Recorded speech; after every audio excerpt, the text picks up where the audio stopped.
La mujer funciona como esposa,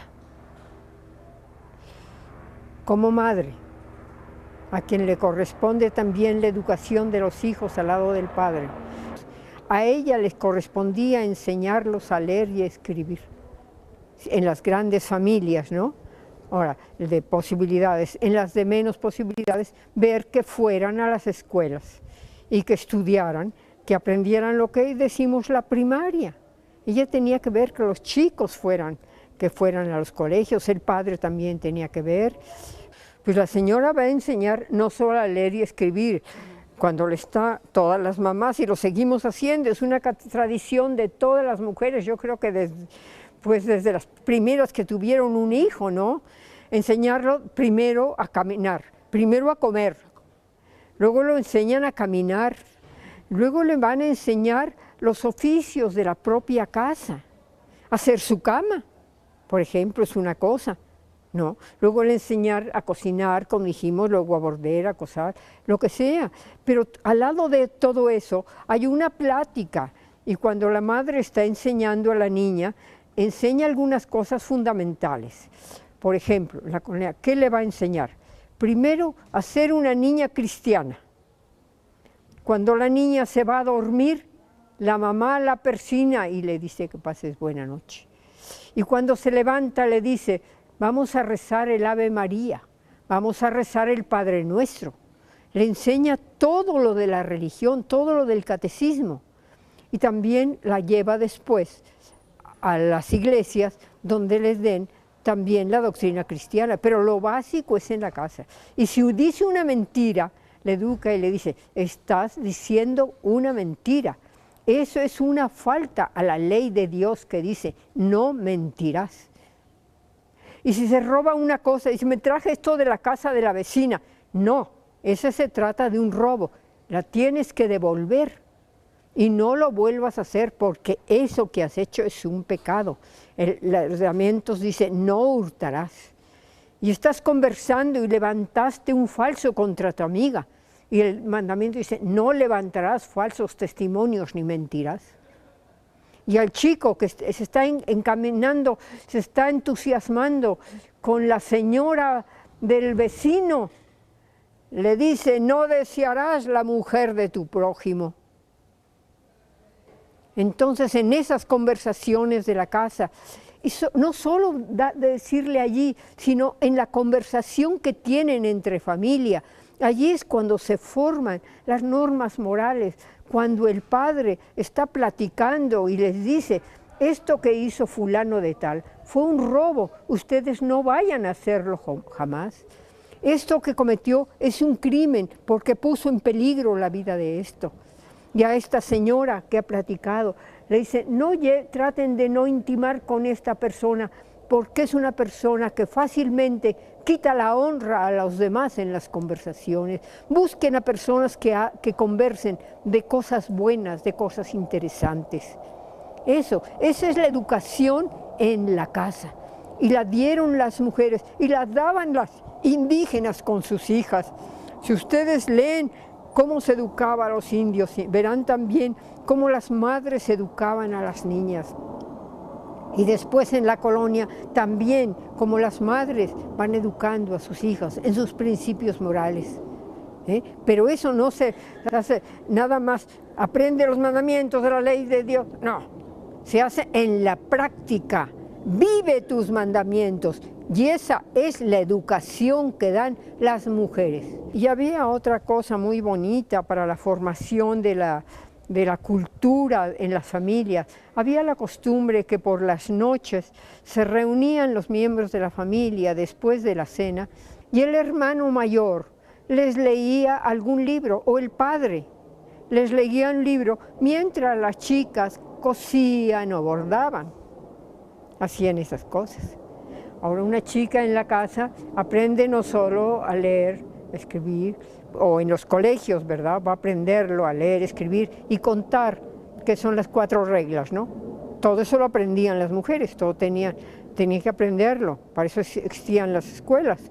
Ustedes ven primero los colegios chiquitos para enseñar a leer y escribir, hasta hacer los grandes colegios, como el colegio de niñas, que se hace desde 1540, fíjese la fecha, ¿verdad? 1540, y después vamos a tener otros grandes colegios, y no solo en México, sino en todos los estados, hasta llegar después a colegios como la enseñanza que pone la educación de las mujeres a la altura que tenían los muchachos en la primaria, igual que los colegios jesuitas, porque siguen las mismas reglas. De eso solo queda la iglesia de la enseñanza, fundada por Ignacia Aslor y Echevers, que trae a las madres de España para que empiecen a modificar y a modernizar la educación en México en el 18. Luego se funda el colegio también, el famosísimo, de las vizcaínas, ¿verdad?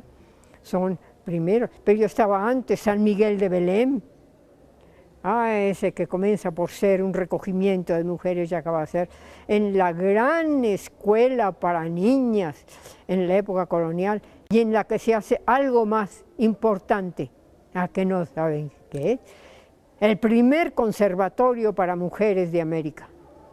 Después se fundará el de las Rosas de Morelia, con diferencia como de un mes, podemos decir que se fundan al mismo tiempo, son días de diferencia, que se funda el de México, que funda el arzobispo Bizarrón y Eguiarrieta, y el que se funda en Morelia, las Rosas. Entonces, todo se trata de enseñar a la mujer en los elementos fundamentales de la cultura de su tiempo, porque no solo se enseña a leer, se le hace leer. Conocemos muchas bibliotecas femeninas, entonces las mujeres leían en sus casas, no solo les leían a ellas leían en sus casas. La compra de libros, la venta de libros, hemos encontrado tantos libros que dice pertenezco a fulana de tal, nombres de mujeres, todos. Entonces las mujeres leían, siempre estaban leyendo. Fíjese con esa tan hermosa, pero las mujeres no se ocupaban solo de eso. Usted con eso tendría una idea de que estaban encerraditas en sus casas leyendo los libros que les permitían, o cocinando, tejiendo y bordando. No, la mujer salía a hacer muchas cosas según sus necesidades. Estaría encerrada en su casa la niña bien, la niña rica, pero la otra mujer trabajaba.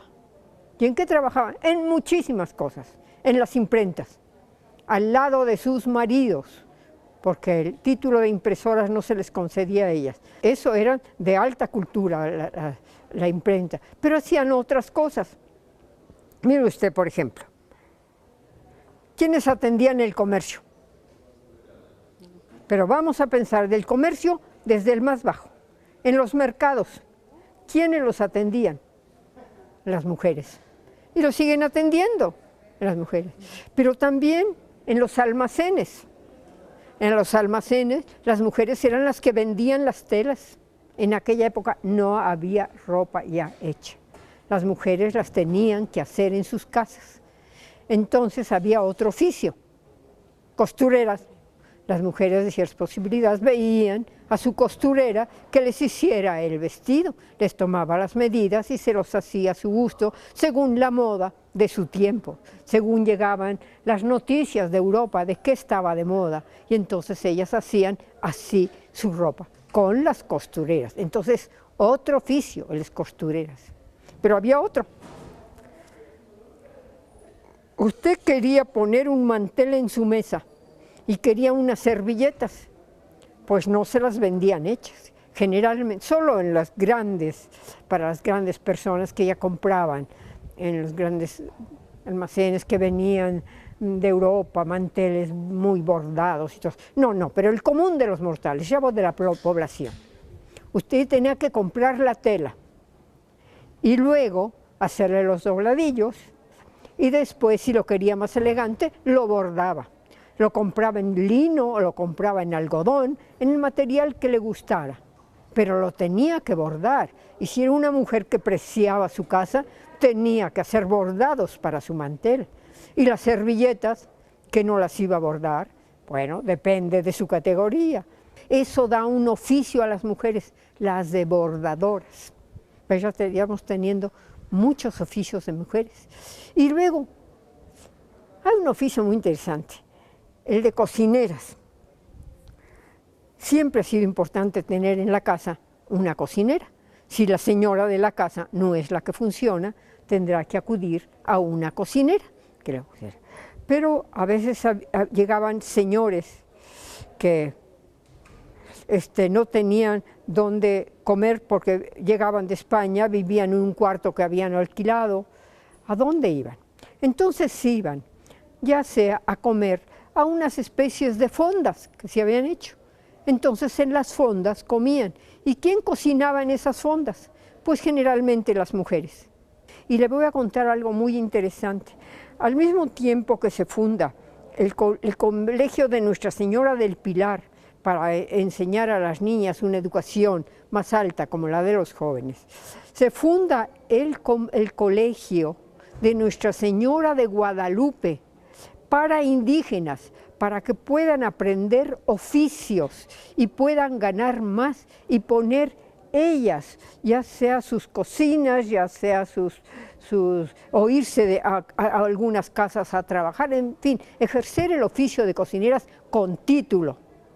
Y el título además, ¿de qué otra cosa? Cocineras, bordadoras, tejedoras, pasteleras. Eso lo dirigen las monjas españolas del colegio de la enseñanza. Esas son las mismas, las monjas que te dije que trajo la madre Ignacia Slor de Chever, las de la Compañía de María. No solo enseñan a las españolas, enseñan a las indias todos los oficios con los que ellas pueden después ganarse la vida. Hay que hablar también de las grandes virtudes, de esas mujeres extraordinarias que tuvimos, por ejemplo, las que tuvimos como escritoras. ¿Cuántas? Desde Sor Juana, que nada más nos mencionan a Sor Juana y nada más, las demás no existieron. Y María Ana Águeda de San Ignacio, escribiendo sobre teología. Qué difícil eso. Y tantas otras. Mi libro menciona muchas, pero no acabaría de mencionarlas. Y generalmente nada más menciona las de aquí, pero las de Puebla tan notables, de Guadalajara, extraordinarias. ¿Cuántas mujeres?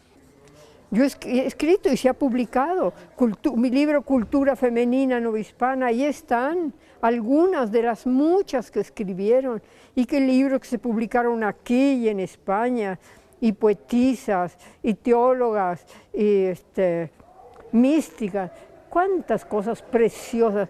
Mire, yo leí alguna vez unas páginas de ellas, por ejemplo, de María San José. Estaba entonces el instituto, yo tenía mi cubículo en un 7º piso y desde arriba estaba yo leyendo y decía, estoy leyendo esto y parece ya que estoy en el cielo. Miraba este cielo precioso de México, porque nos eleva a tales alturas del espíritu humano que dices, no solo soy materia, soy algo más, valgo mucho más, trasciendo mucho más.